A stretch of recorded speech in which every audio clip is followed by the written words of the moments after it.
Selamat datang di podcast Konde.co, podcast yang membahas berbagai topik yang relevan dengan kehidupan perempuan, kelompok marginal, dan melakukan interseksi.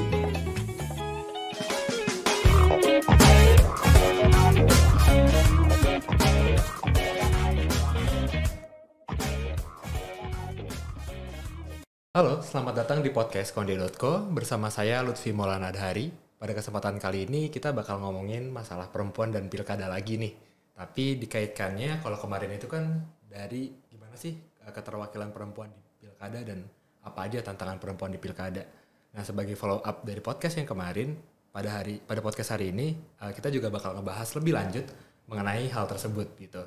Kita bakal ngebahas apakah perempuan-perempuan ini di dalam ekosistem demokrasi yang ada saat ini di Indonesia bisa bertahan dan bisa ikut dalam bursa-bursa pilkada di tahun 2024. Bersama saya sudah ada Ibu Mika Ferawati dari Koalisi Perempuan Indonesia dan juga ada Bu Mita dari JPPR, Jaringan Pendidikan Pemilih untuk Rakyat.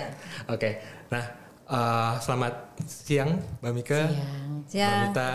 Ya. Sehat kabarnya? Aman? Alhamdulillah sehat. Alhamdulillah. Sehat ya. Ya semoga di tengah gonjang-ganjing cuaca yang gak menentu ini masih bisa bugar gitu ya. Oke.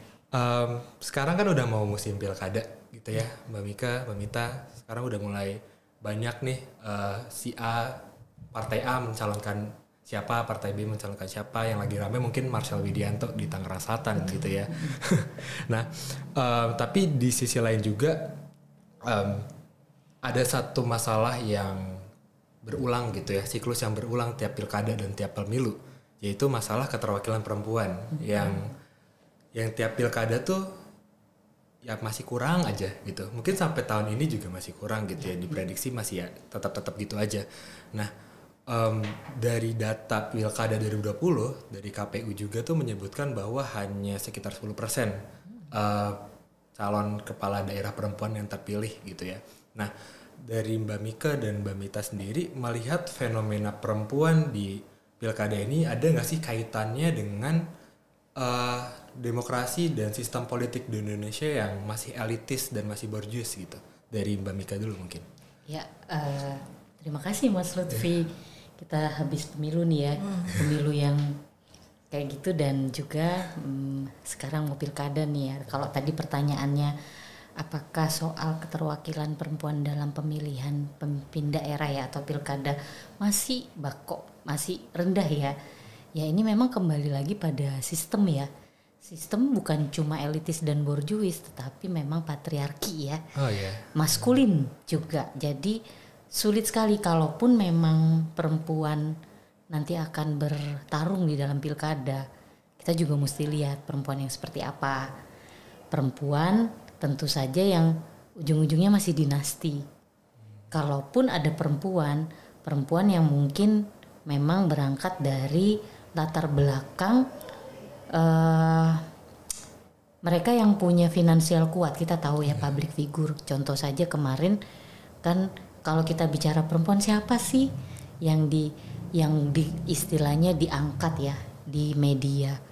Terakhir itu malah Nagita Slavina ya, kita tahu dia siapa kan ya, yang akan dipasangkan dengan Bobi Nasution gitu kan ya. Tapi sebenarnya kalau kita mau melihat ya di daerah-daerah misalnya tingkat kabupaten kota, sebenarnya banyak perempuan yang juga akan punya kemampuan ya atau juga cukup confidence untuk berpartisipasi atau bahkan bertarung di dalam pilkada. Tetapi partai tidak melihat itu ya, karena siapa dia? Apakah dia juga akan meraup suara dari pemilih ya seperti itu. Padahal belum tentu juga ya kalau kita bicara soal public figure itu akan dipilih. Kalau public figure mungkin karena dia dikenal ya, tetapi juga sebenarnya banyak perempuan-perempuan yang memang sudah banyak mengorganisir tetapi mereka hanya tidak diberi kesempatan saja, atau memang mungkin bukan tidak diberi kesempatan tetapi memang tidak dilihat karena partai memang tidak mengutamakan perempuan atau tidak mengutamakan. Kita tidak lihat perempuannya dulu ya, tetapi memang partai politik sekarang yang cawe-cawe di dalam pilkada memang tidak memperhatikan bagaimana sebenarnya track record apakah dia punya kapasitas, tetapi ya memang hanya lagi-lagi ya menang atau tidak menang seperti itu aja. Oke, kalau dari Mbak Mita sendiri gimana? Ya ini kan sebetulnya sistem kita ya, jadi memang sistem partai politik yang sebenarnya sudah sekian lama ya, jadi kita kan sebetulnya mengharapkan ada perbaikan gitu. Nah di tahun sebetulnya sebelum pemilu 2024 ini kan kita juga sering mendorong ya perlu ada revisi undang-undang, termasuk juga sebetulnya bahwa partai politik itu harus berubah total. Tapi kemudian menuju pilkada ini kita tahu bahwa yang sangat dipentingkan dalam pencalonan itu adalah soal elektabilitasnya. Nah kalau bicara perempuan yang kemudian apakah kemudian dia terkooptasi dalam proses yang kemudian sangat elitis ya dan borjuis, nah otomatis ya perempuan pasti tidak berdaya di situ ya. Jadi untuk bisa kemudian mempunyai proses yang ya katakanlah dia menjadi orang yang akan diunggulkan, dia harus punya modal dulu. Nah modalnya apa? Apakah sekarang ini kemudian trennya adalah soal kekerabatan? Ya berarti kemudian dia harus punya modal istrinya siapa, anaknya siapa, saudaranya siapa. Nah ini kan menjadi hal yang kemudian tuh sangat, ya kalau bicara soal esensi demokrasi ini tidak adil gitu ya. Bagi perempuan sendiri menurut saya juga tidak adil, karena kalau dia punya privilege dari itu, eksklusivitas dari itu, sebetulnya juga dia tidak akan bisa melepaskan dirinya dari gungkungan itu. Misalnya dia terpilih nih, diajukan, terpilih. Nah boleh jadi ketika dia nanti sudah menjabat, dia juga tidak akan bisa mandiri gitu. Nah ini hal-hal yang kemudian sering terjadi ya, dan saya kira pilkada karena jaraknya nggak terlalu jauh dalam proses pemilu kita ya pasti kurang lebih hampir sama. Hampir sama dengan ya ini sebetulnya menyedihkan ya, tapi ya sudah kita harus jalani karena memang tinggal beberapa bulan ke depan. Ya kalau tadi Mbak Mika dan Mbak Mita bilang kalau kurang lebih pilkada bakal hampir sama kayak pemilu. Bahkan mungkin lebih buruk. Oh gitu ya. Karena kalau pemilu kita masih bisa mendorong dari tingkat perempuan nasional juga, karena partai politik punya kader, di luar juga ada. Tapi kalau pilkada ini sudah sempit. Arenanya memang lebih sempit lagi, dan itu juga kalau kita bicara pemilu itu mungkin lebih lebar ya, tetapi kalau pilkada ini bertambah lagi dengan politik kewilayahan. Ya betul. Yang aku terpantik itu adalah di pemilu itu kan dalam undang-undang pemilu ada ambang batas perempuan. Kalau perempuan tuh harus ada 30% gitu ya dari partai politik, dan hanya ada satu partai politik yang bisa mengamini itu gitu. Nah sementara di pilkada itu kan nggak ada aturan sama sekali soal itu. Nah apakah ini bisa jadi celah gitu bagi partai politik atau bagi bagi partai politik gitu ya di pilkada ini untuk tidak mengusung perempuan, atau dalam aturan undang-undang pilkada itu harus ada ya sebenarnya, kalau dari pendapat Mbak Mika dan Mbak Mita. Dari Mbak Mita dulu mungkin gantian. Ya, sebetulnya kalau aturan memang di pilkada ini lebih longgar ya. Maksudnya tidak spesifik kemudian harus 30%. Tapi kan kita sebagai masyarakat sipil kan mendorong itu. Jadi bahwa memang harus ada proses kepemimpinan perempuan di tingkatan kabupaten kota dan kemudian juga di provinsi gitu ya. Jadi bagaimana kalau kemudian mendorong itu tidak dia jadi wakilnya, tapi bagaimana dia diutamakan menjadi calon kepala daerah atau kepala daerah baik gubernur ataupun wali kota dan bupati. Tapi jika melihat potret hari ini memang prosesnya itu tidak gampang. Tadi ya disampaikan Mbak Mika bahwa proses yang hari ini harus dilalui itu kan kemudian juga ada serangkaian syarat yang harus dipenuhi. Nah, tapi memang kalau misalnya tadi bicara elektabilitas, bicara Nagita Slavina misalnya mau dicalonkan, itu kan kemudian tidak cukup kita hanya melihat dia populer. Tapi bagaimana dia punya pengalaman untuk memimpin serangkaian masyarakat gitu ya. Karena kan saya khawatirnya begini nih, bahwa pemimpin yang kemudian tidak mempunyai pengalaman atau tidak terlatih ya, misalnya dia mungkin pernah memimpin organisasi atau apa, itu dia akan minta dilayani gitu loh. Sebagai perempuan pun mungkin dia punya tantangan sendiri. Nanti dia kemudian mengaitkan tugas-tugas domestiknya atau apa yang dia kemudian terhalang gitu ya. Tapi ya ini salah satu kelemahan kita ya, kelemahan bahwa perempuan itu memang harus selalu muncul. Sebenarnya kita munculkan, kita dorong, tapi juga harus mampu ya untuk membagi dengan situasi yang ada. Dari Mbak Mika ada tambahan? Iya, tadi saya juga setuju dengan yang disampaikan Mbak Mita ya, dan memang kenapa juga disayangkan ya kita tidak memiliki perubahan apapun sistem ya. Memang pemilu 2024 ini kita tidak punya sesuatu yang diperbaiki dari evaluasi yang sudah ada, termasuk soal pilkada nih ya, soal pemilihan kepala daerah. Kalau di pemilu, di undang-undang pemilu memang ada ya peraturan, meskipun itu juga masih dalam frasa memperhatikan ya seperti itu. Nah, seharusnya juga pilkada begitu gitu ya, sehingga tidak ada alasan ya.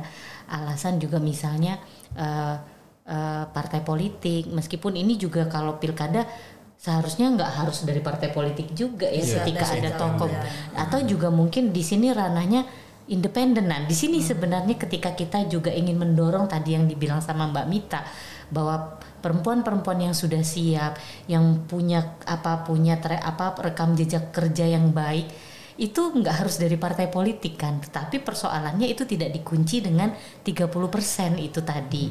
Misalnya apa yang harus dilakukan ketika misalnya dalam sebuah wilayah itu kan ada provinsi, kabupaten, kota dan yang lain-lain seperti itu. Nah, itu memang tidak ada, sehingga memang lebih longgar, dan ini semakin menjadi ruang bagi partai politik untuk semakin abai ya terkait dengan bagaimana kepentingan. Ya memang nanti kita pasti akan dibalikan lah, kan perempuan ada Ibu Kofifa yang juga didorong, ada juga Ibu Risma, lalu juga ada istri dari Ibu Atalia ya, istri dari Ridwan Kamil ya seperti itu.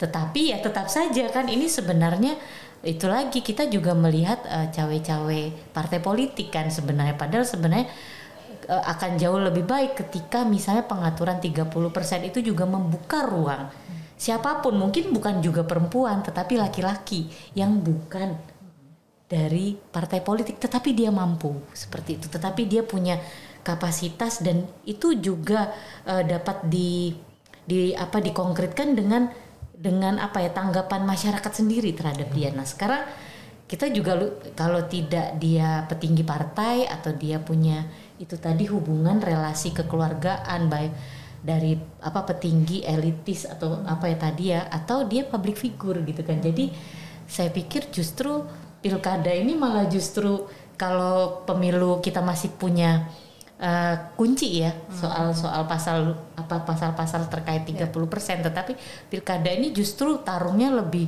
bebas lagi, termasuk yaitu tadi tidak memperdulikan 30% keterwakilan perempuan, dan tidak memperdulikan bagaimana sebenarnya ketika kita bicara soal pemimpin daerah yang diharapkan oleh masyarakat. Kebetulan belakangan tuh lagi marak nih, sampai ada rilis juga, ada beberapa kelompok-kelompok masyarakat yang menolak adanya calon pemimpin perempuan di Aceh gitu. Dan ini menarik juga nih, karena kan ya di Aceh tuh pakai dasarnya adalah Islam Syariah, gitu ya, Islam, bahwa di Islam nggak boleh nih ada pemimpin perempuan gitu. Nah, itu lagi rame gitu di Aceh. Nah,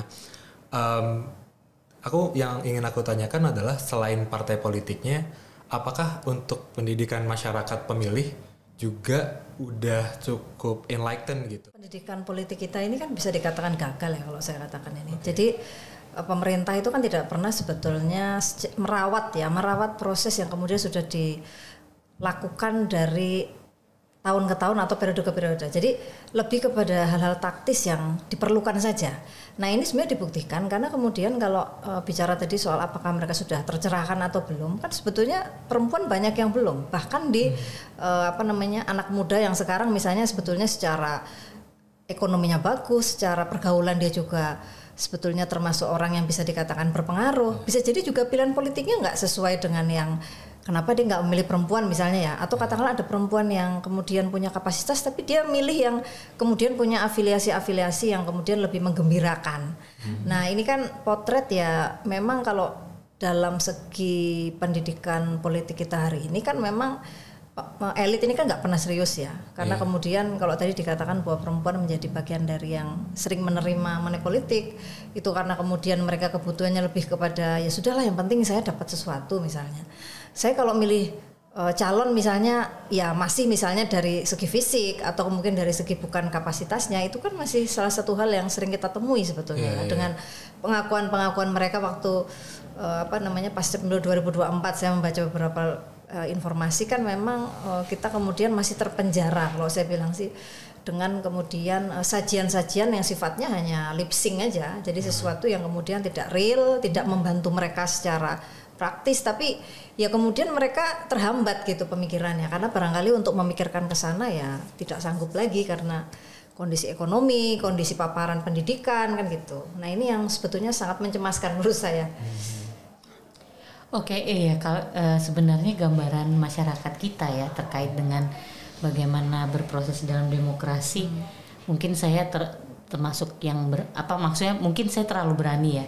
2024 pengalaman pemilu Februari kemarin tuh menandakan bahwa masyarakat sipil kita juga mengalami setback ya. Setback yang sangat parah ya karena dan ini sebenarnya membuktikan bahwa memang pendidikan makna dari berdemokrasi lewat pemilu itu tidak pernah diseriusi oleh pemerintah negara ini gitu ya. Ya selama pemerintah dengan pola partai politiknya yang diusung adalah siapa yang paling berkuasa, siapa yang paling bisa cepat menang gitu ya, cepet-cepetan gitu, gimana cara yang paling instan seperti itu ya. Saya malah bercuriga di pilkada ini adalah itu tindak lanjut dari gambaran pemilu kemarin ya seperti itu. Jadi saya bakal ketika ini tidak diselesaikan, bahkan saya sebagai bagian dari masyarakat sipil juga kecewa atas keputusan Mahkamah Konstitusi yang mengatakan bansos itu bukan pelanggaran. Ini kan akan membuka ruang ya, bagaimana sebenarnya masyarakat itu akan semakin dimandikan lah ya, seperti itu. Jadi kalau dulu mungkin kita masih punya harapan dengan misalnya masyarakat yang mulai punya pertemuan-pertemuan untuk melakukan kontrak politik misalnya dengan calon legislatif lah ya, seperti itu. Bagaimana nanti ke depan setelah menang nanti mereka akan punya kontrak apa. Tetapi ini di kemarin tuh tidak pernah. Ini juga karena mungkin tahapan yang sangat mepet ya. Kalau dulu kan kita punya tahapan kampanye yang sampai 6 bulan ya. Sekarang kita bahkan cuma 75 hari seperti itu kan, dengan segala sesuatu bahkan yang paling juga sangat mungkin kita bisa cari gambaran bahwa pemilu kemarin itu yang hingar-bingar kan cuma pilpres. Tidak pernah berhasil juga mengangkat bahwa sebenarnya ketika kita bicara pemilu itu juga kita bicara soal pemilihan legislatif ya, baik di provinsi, daerah, bahkan DPD seperti itu kan. Nah itu yang selalu gagal. Ini sebenarnya kita nggak perlu lah ya ini jelas bahwa memang pemilu 2024 itu menunjukkan ketidaksiapan yang sangat parah ya, bahkan itu terjadi pengulangan selama pemilu serentak. Yang lain-lainnya tuh nggak akan pernah. Ini kita sekarang 3 hari ya, H-3 menjelang pencoblosan. Itu semua pada bingung. Loh kita kan nanti punya 4 kartu suara nih. Mereka hanya tahu nanti presiden mana yang mau dicoblos gitu ya. Tetapi kan untuk legislatif bahkan mereka tidak tahu siapa yang akan ada. Nah ini kan justru menurut saya itu tadi ya, bahkan masyarakat itu setback gitu ya. Bukan lagi, bahkan kita tidak lagi bicara soal bagaimana sesuatu yang meaningful dalam berjalannya pemilu ini, tetapi yang teknis saja itu masyarakat sangat luck ya. Dan kalau kemarin syukur tidak ada konflik ya seperti di 2019 ya, tapi kan kita lihat betapa masyarakat itu dimandikan bansos gitu loh. Nah itu tadi kan, jadi pola-pola demokrasi itu dibawa kepada soal-soal yang sangat instan tadi, sangat populis, tetapi terlupa bahwa ya ini juga mungkin kita perlu besok juga mulai mengevaluasi definisi pesta rakyat. Pesta demokrasi. Jadi ya wajar kalau bagi-bagi, tidak pernah belajar atau juga bagaimana mengecek apakah calon ini dia punya. Coba mari kita lihat saja yang nonton debat capres cawapres, yang di kampung-kampung itu nggak nonton mas.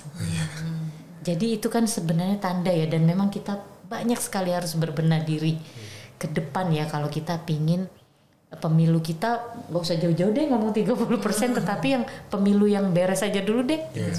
Oke. Ya tadi dibilang yang nonton debat capres yang pinggiran aja nggak nonton, ya yang nonton disuguhinnya gimmick gitu ya.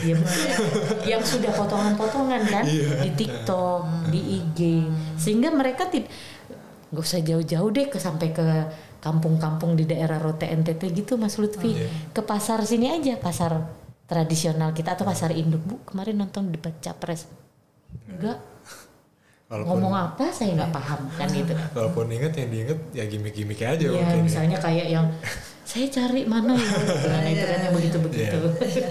Kaitannya dengan politik elitis, kita nggak bisa naif kalau politik di Indonesia atau mungkin politik global gitu ya, itu lagi musim-musimnya populis, lagi musim-musimnya yaudah yang penting tuh adalah menang dan kalah gitu, bukannya demokrasi yang bebas gitu ya.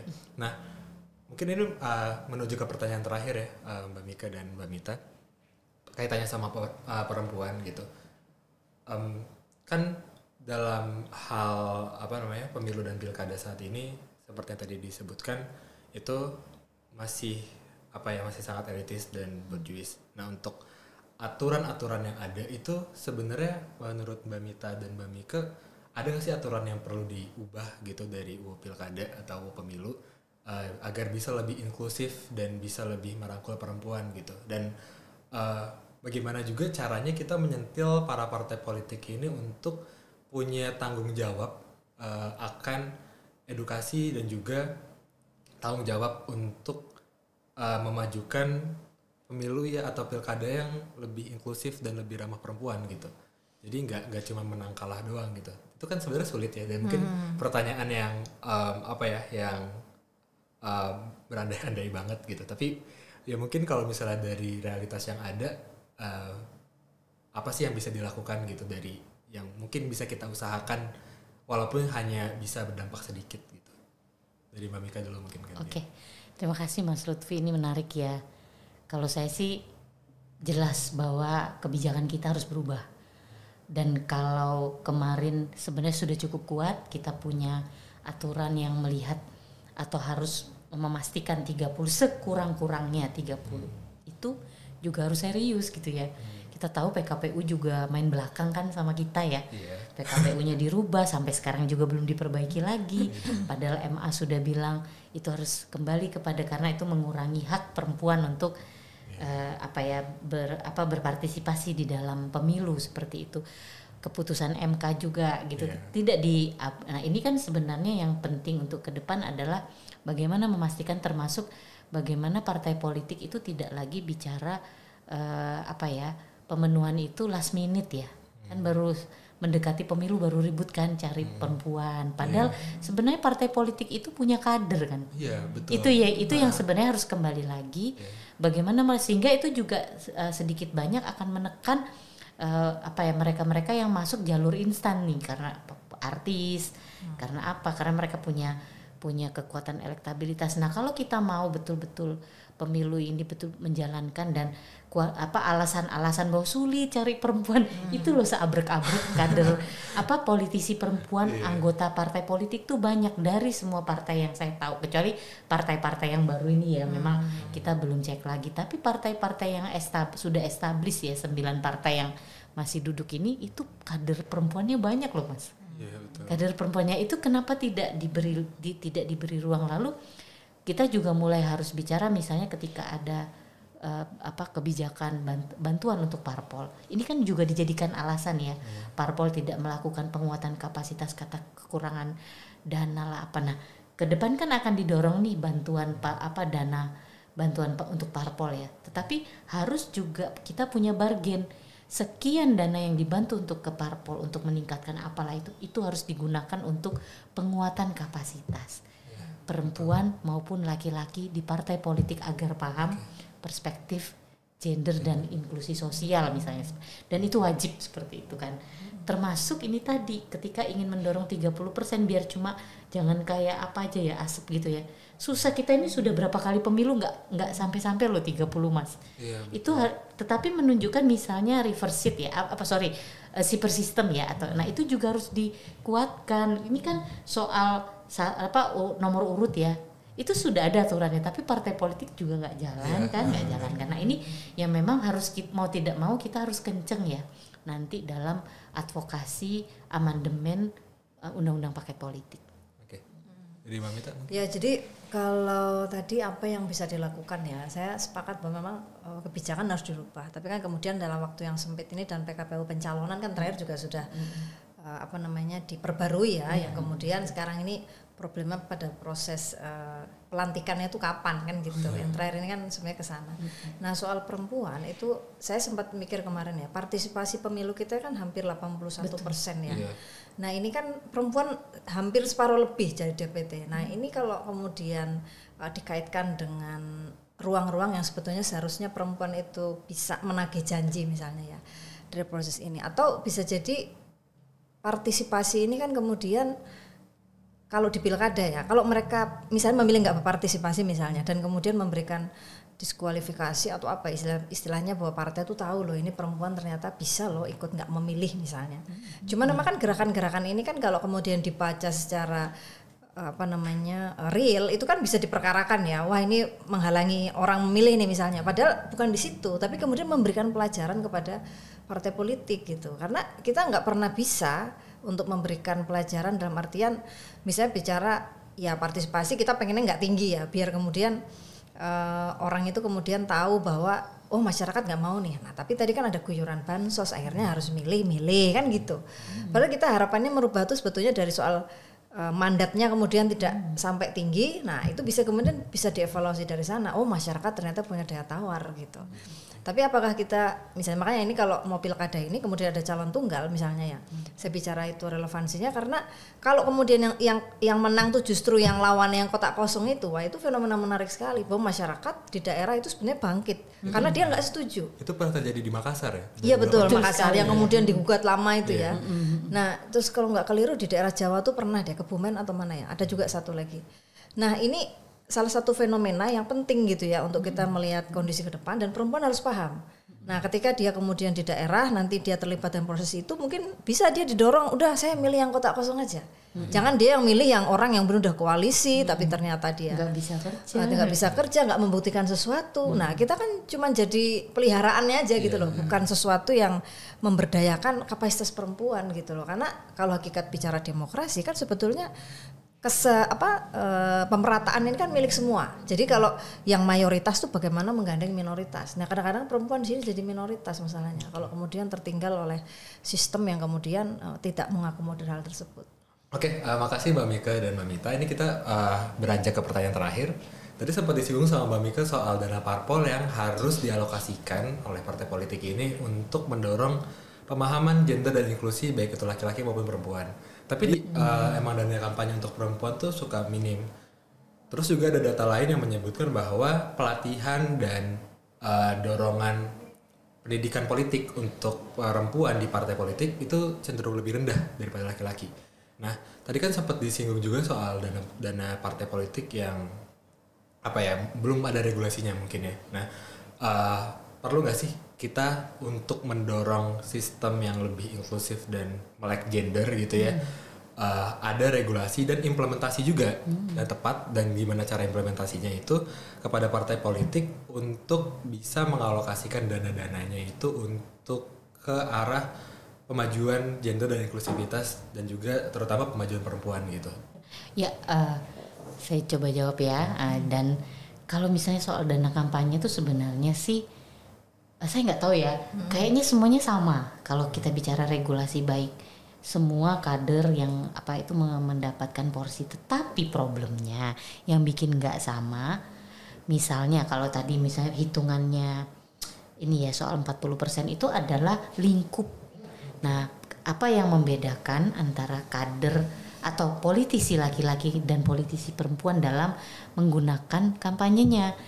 Kalau modal finansial perempuan itu tuh kalau misalnya saya boleh bilang ya, ketika dia melakukan itu betul-betul nol. Sementara kalau modalitas laki-laki itu banyak gitu ya. Apalagi misalnya soal bagaimana sebenarnya ruang-ruang yang sebenarnya lebih terbuka di dalam partai politik dibanding melihat politisi perempuannya. Jadi tarung itu memang tarungnya sama gitu ya, tetapi itu tadi ya kita nggak, perempuan dan laki-laki itu selalu beda ketika mendayagunakan fasilitas atau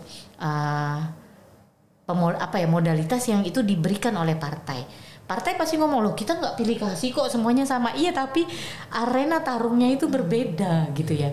Kalau perempuan, kalau laki-laki dia bisa berkolaborasi apa segala macam, itu lebih ruangnya juga lebih mudah. Nah persoalannya bagaimana ini dilihat gitu, termasuk sebenarnya kalau kita bicara money politik hari ini, politisi perempuan dan politisi laki-laki itu semua relatif melakukan money politik, tetapi siapa yang lebih parah melakukan? Nah itu kan yang harusnya dilihat juga. Nah ini yang sebenarnya harus kembali lagi adalah itu yang harus dikuatkan. Nah ketika tadi saya juga bicara bahwa partai politik itu nggak boleh punya alasan lagi untuk tidak mengatakan bahwa penguatan kapasitas kadernya itu tidak punya dana yang cukup gitu ya.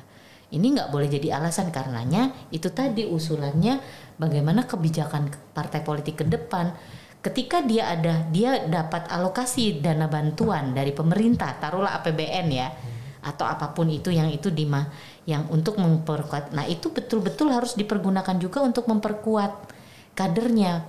Kenapa saya juga bilang bahwa ini harus harus juga punya sampai teknisnya, siapa ya kalau perlu, siapa yang paling perlu, maksudnya yang paling prioritas gitu ya untuk dikuatkan kapasitas ini. Termasuk ketika saya juga bicara ada pelatihan perspektif gender dan inklusi sosial misalnya yang harus dikuatkan, itu juga harus ke laki-laki. Supaya ini in case ketika mereka menang, misalnya laki-laki duduk, perempuan juga duduk, ini kita sudah nggak punya gap lagi ketika harus bekerja dalam urusan kebijakan. Kan mereka punya 3 fungsi nih, legislasi, monitoring, dan budgeting. Ini udah ketika laki-laki juga dikuatkan oleh partai politik, kita nggak punya gap lagi. Karena kan persoalannya perempuan pun kalau duduk dia juga tidak cukup punya posisi yang strategis.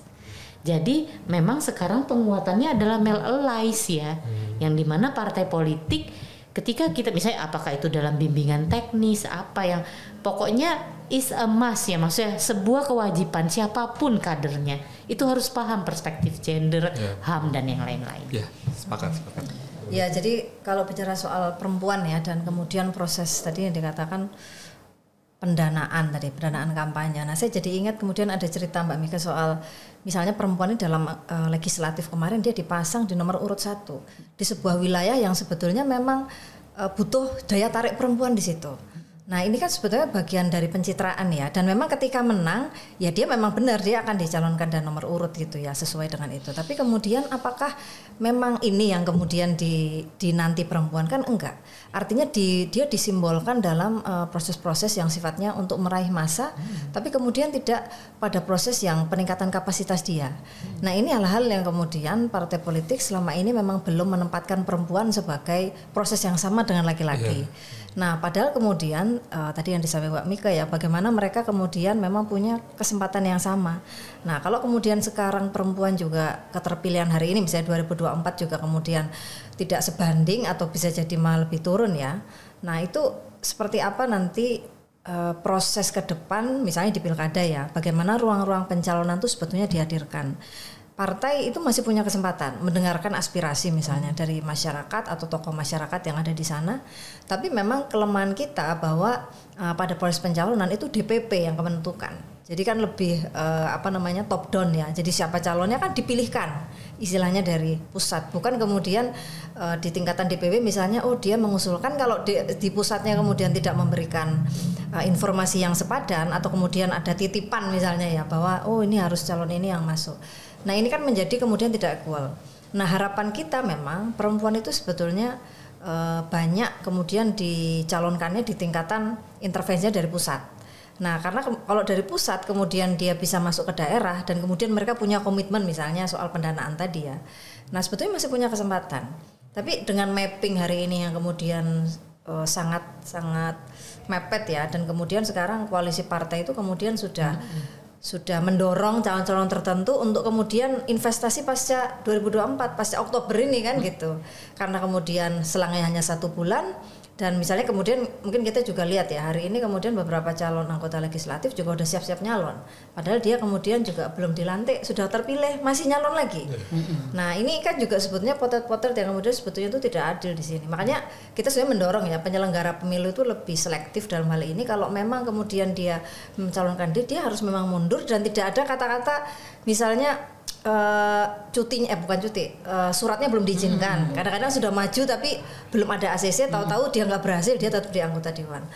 Hal-hal ini kan kemudian menjadi hal-hal yang kemudian pernah terjadi dari sebelumnya ya, di proses sebelumnya. Nah di 2024 nih dikhawatirkan karena kemudian calonnya agak sulit, itu kemudian jadi agak lebih minimalis gitu. Ini agak di luar konteks ya, tapi kemudian ya kita dorongnya itu bahwa potret pendanaan, potret bagaimana realisasi publik soal bagaimana pemihakan mereka terhadap isu-isu demokrasi. Nah ini penting, calon-calon kepala daerah ke depan misalnya memang dia laki-laki, tapi bagaimana keberpihakan dia terhadap perempuan, itu bisa diidentifikasi karena kan visi misi kan ada ya, dan kemudian janji-janji kampanye yang bisa direkod ke media. Nah ini penting untuk kita bisa kawal lah ya untuk bisa mewujudkan itu.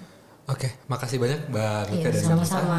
Ya, kalau dari yang perbincangan terakhir yang bisa aku ambil di tengah setback demokratisasi di Indonesia dari pemilih, penyelenggara pemilu juga, pemerintahan gitu, secara lanskap besar tuh setback gitu ya, bahkan KPU kita juga hari ini masih bermasalah kayaknya.